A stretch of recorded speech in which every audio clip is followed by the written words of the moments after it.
This is Module 6, What's Behind IDEA? Connecting Data and Theory. Today we are going to be discussing the gist behind students with disabilities. Before we get into our actual discussion though, I wanted to break down three key terms that are going to be repeated throughout this presentation. The first one is IDEA, which is the Individuals with Disabilities Act that occurred in 2004. And that requires school districts to identify with kids with disabilities in all settings. So regardless that it's for public schools, they still need to find out all students with disabilities, including private homeschool and any hybrids in between, online schools. And students who are found eligible with SE services are entitled to a free education just as much as students without disabilities. An IEP falls under IDEA. It's required because of IDEA, and as opposed to a 504, it focuses on what the student is learning. So specifically the content that the student is learning, like math, social studies, cognitive skills, executive function skills. And the state and school does receive funding per student eligible for an IEP. It is very specific though, an IEP, a student needs to have at least one or more of 13 listed disabilities to qualify for an IEP. And an IEP provides the teacher specialized instruction as well as the student and parent the accommodations that the student is to receive regarding the disabilities that they have. A 504 is similar to an IEP in that it's a requirement by the Rehabilitation Act, and it focuses on how the student is learning. So more about the tools and the methods as opposed to the content. And in this one, states don't receive any money and schools don't receive money for 504 plans, and the student can have any disability. There's less restrictions on it. And the teacher and student and parents are also given the accommodations for this student. And some students can have both an IEP and a 504 plan. I'm going to be looking at Mesa County School District 51, which is located in Grand Junction, Colorado, the western part of Colorado. It's right on the border, as well as Grand Junction High School. So with the population demographics here, it's very interesting in a previous video when I talked about that it is a majority Caucasian town, and you can see that within the demographics of Grand Junction High School. And the district. The district here has around 22,000 students, with about 70% of the students white, and around a quarter or 24% of the students are Hispanic or Latino. And then a variety of other races make up some less than 1%. However, it is important to look at the two or more races makes up 4% in the district, because that's going to really play into a lot of discipline issues as well as intersectionality later on. When it comes to genders, it's pretty much half and half, a little bit more males than females in the district. And students with disabilities, there's about 12% of the total population under IDEA and 2% under 504, so a total of 14%. With around 4% students with limited English proficiency, also known as English language learners in the state of Colorado, ELL. What's interesting to note here is the amount of poverty for the entire district. Around 50% of the students of any race are under the free and reduced price lunch program, which means most of the schools are Title I eligible. And that just goes to show you that a lot of these schools are rural, but with limited finances and funding for a lot of the services that are needed specifically for students with disabilities, IEPs and 504s. Again, with looking in the district at Mesa County School District 51, we're going to further break this down into disabilities by race, gender, and ELL-LEP. As mentioned in the discrete theory reading that we had in our Module 6, a high number of minorities are often overrepresented as students with disabilities. As you recall, the white student population is 70% and the Latino is 25% overall in the demographics. But when identified by race and the intersectionality of disability, the percentage of cases is 11% Latino and 12% white students with disabilities. as a mirror to what's going on with the underrepresentation of girls in India and Cambodia, boys in this district also outnumber girls with disabilities by 100% when it comes to gender, which upholds the patriarchal fundamentalist Christian view to place more support and services on boys than girls. And if you see the 76 signs that say vote for Trump as you enter through I-70, you will understand why I need to include this value system of Grand Junction and this district into this discussion. The LEP category, or students with English language barriers, mirrors the district demographics with only a 1% difference in this reference, so not too significant at this point, but it will be more significant broken down into Grand Junction High School later.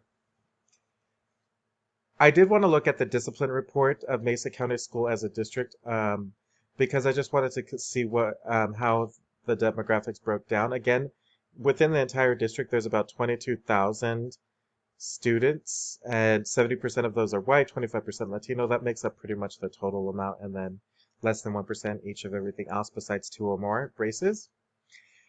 But in-school suspension mirrors the main demographics the closest. As you can see, there's about 70% white in-school suspensions and about 25% Hispanic, so that's pretty much just like the demographic.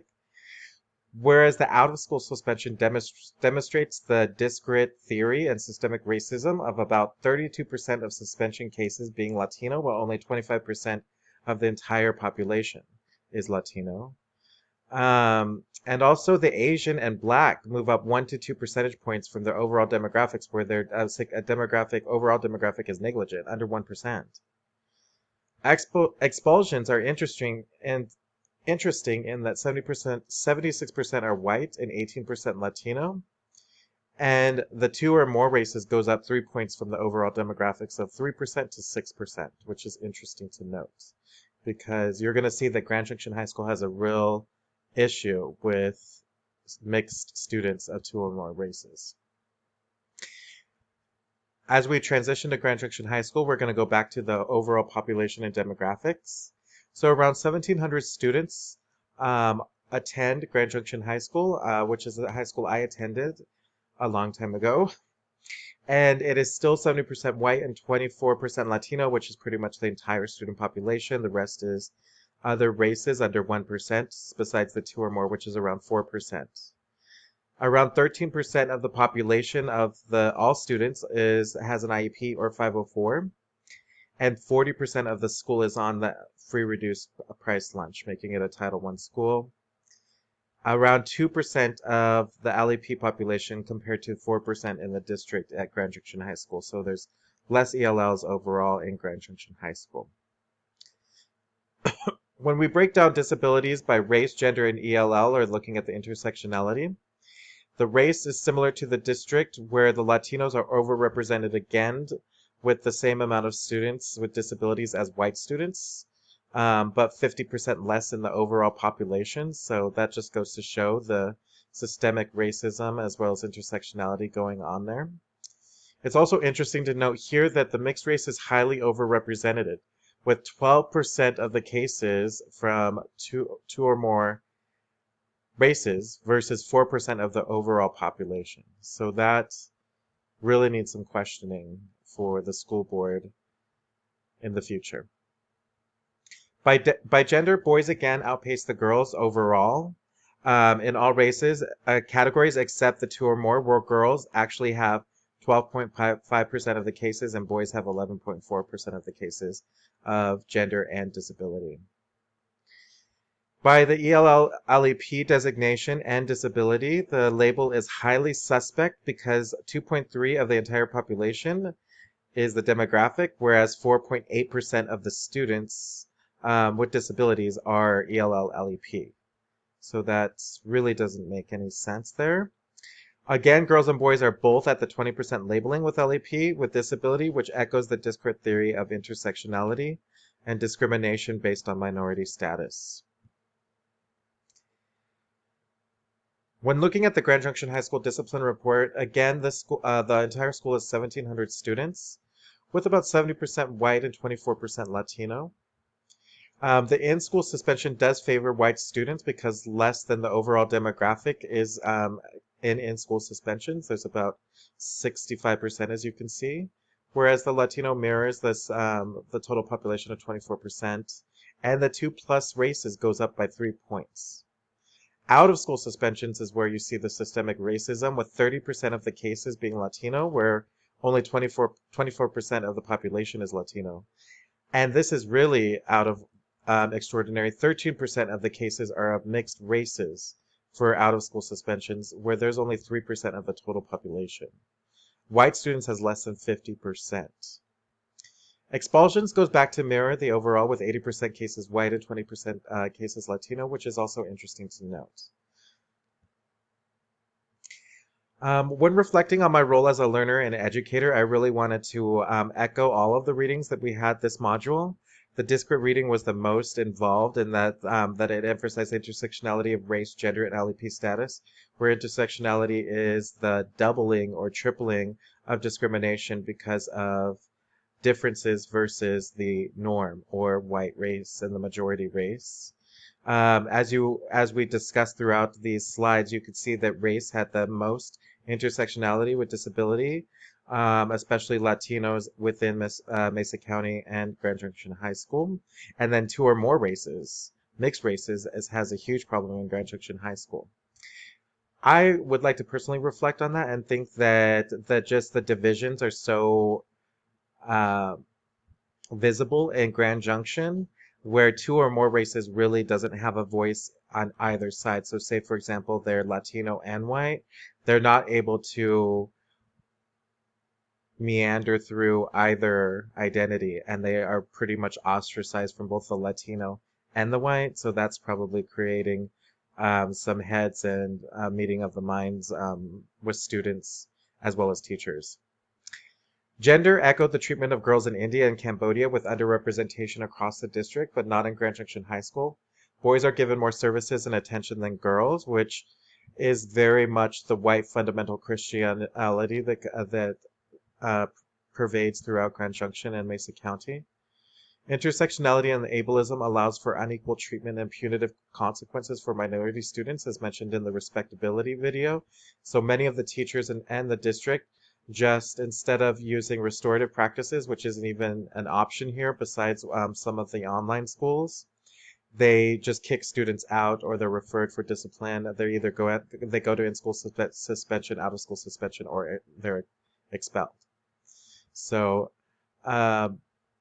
as an educator for social justice, my idea of equity doesn't look at first glance equitable, but it goes towards more of those affirmative action policies where my role needs to make up for the centuries of harm done to minorities and women.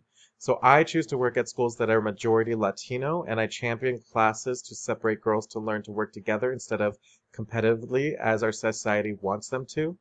Boys are taught to work together in teams collaboratively, where girls are pulled apart and made self-conscious because of their look and also whether or not they are going to have a man later on. Instead of kicking minority students out of class with behavior issues, I work with students restoratively to keep him or her in the class, and I bring in all supports, including parents, administration, counselors, and special education departments to get the student on track with accommodations. As a math instructor, though, I continue to teach all students with rigor and make accommodations, but I refuse to make modifications for students with disabilities, which is a big argument within the special education department. The students and I have growth mindsets that they can learn everything, and all students learn, but in their way and time and with supports. I do not believe in watering down the curriculum for any students, including students with disability, and they don't either. They should be treated with the same high expectations to be able to allow them to go out into the world and be successful. That is the end of my discussion on Module 6, and I hope to hear some wonderful feedback and comments as to my opinions and reflection. Thank you.